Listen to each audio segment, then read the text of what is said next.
Salam dəyərli izləyicilər. Mən eşitmə cihazları üzrə mütəxəssis Samir Bağırlı. Bu gün də çox maraqlı bir mövzu ilə qarşınıza gəlmişəm. Nə qədər az reallıq olsa da, bu mövzu tez-tez qarşıma çıxır. Eşitmə cihazı istifadə edirəm, amma eşitmə cihazından məmnun deyiləm. Bu pasiyentlərin tez-tez yaşadığı hallardan biridir. Eşitmə cihazı düzgün seçilmirsə, pasiyent heç vaxt eşitmə cihazından razı qala bilməz. Əgər ilk öncə audiometriya testindən keçmiriksə, audiometriya testinə uyğun eşitmə cihazı istifadə etmiriksə, pasiyent həmişə cihazdan narazı qalacaq. Eşitmə dərəcəmizə uyğun cihaz istifadə etmək istəyiriksə, ilk öncə professional audioloqdan məsləhət almalıyıq. İsrarla qulaq içi cihaz istifadə etmək istəyiriksə, bunun da bəzi şərtləri var. Qulaq içi cihazların orta dərəcəyə uyğun olduğuna görə, ola bilsin ki, sizin eşitmə dərəcənizə uyğun qulaq içi cihaz yoxdur. O yüzdən mütləq şəkildə qulaq arxası cihaz istifadə etməlisiniz. Əgər israrla qulaq içi cihaz istəyirsinizsə və qulaq içi cihaz taxırsınızsa, bəzi səsləri eşidib, bəzi səsləri isə eşitməyəcəksiniz. Bu da həyat şəraitinizə mənfi təsir göstərəcək. Əgər audioloqunuz tərəfindən götürülən eşitmə cihazı qəlibi qulağınıza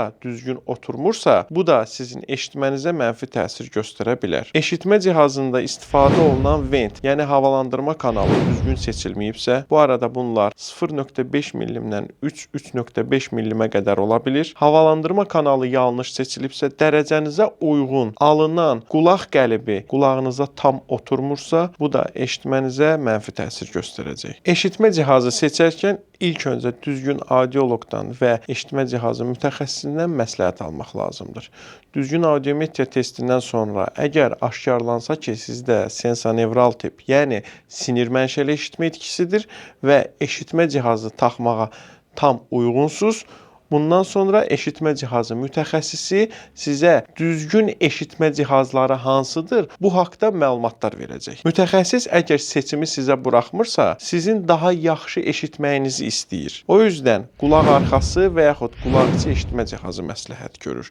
Əgər siz kompleks yaşayırsınızsa, qulaq arxası eşitmə cihazı istifadə etmək istəmirsinizsə, bunun da həlli var. Resiverli cihazlar qulağın arxasında demək olar ki, heç görünmür. Amma yaxşı olar ki, ilk öncə mütəxəssisin fikirlərinə qulaq asın. Çünki zamanla eşitmə cihazı taxmışam, amma səslərin bəzilərini başa düşür, bəzilərini başa düşmürəm. Səs gəlir, amma ayırd eləyə bilmirəm. Qulağımda ara-sıra gedib gələn küy, yəni səs var. Bunları demək istəmirsinizsə, düzgün eşitmə cihazı taxın. Düzgün eşitmə cihazı isə düzgün mütəxəssis tərəfindən sizə təqdim olunmalıdır. Əgər siz də düzgün eşitmə cihazı istifadə etmək istəyirsinizsə, burada qeyd etdiyim nömrə ilə və yaxud burada paylaşdığım QR kod vasitəsilə məni istənilən platformada izləyib suallarınızı verə bilərsiniz. Daha ətraflı kömək etməyə hazıram. Video xoşunuza gəldisə, kanalı abunə olmağı və videonu like etməyi unutmayın. Gələn videolarda görüşənədək mən eşitmə cihazları üzrə mütəxəssis Samir Bağırlı.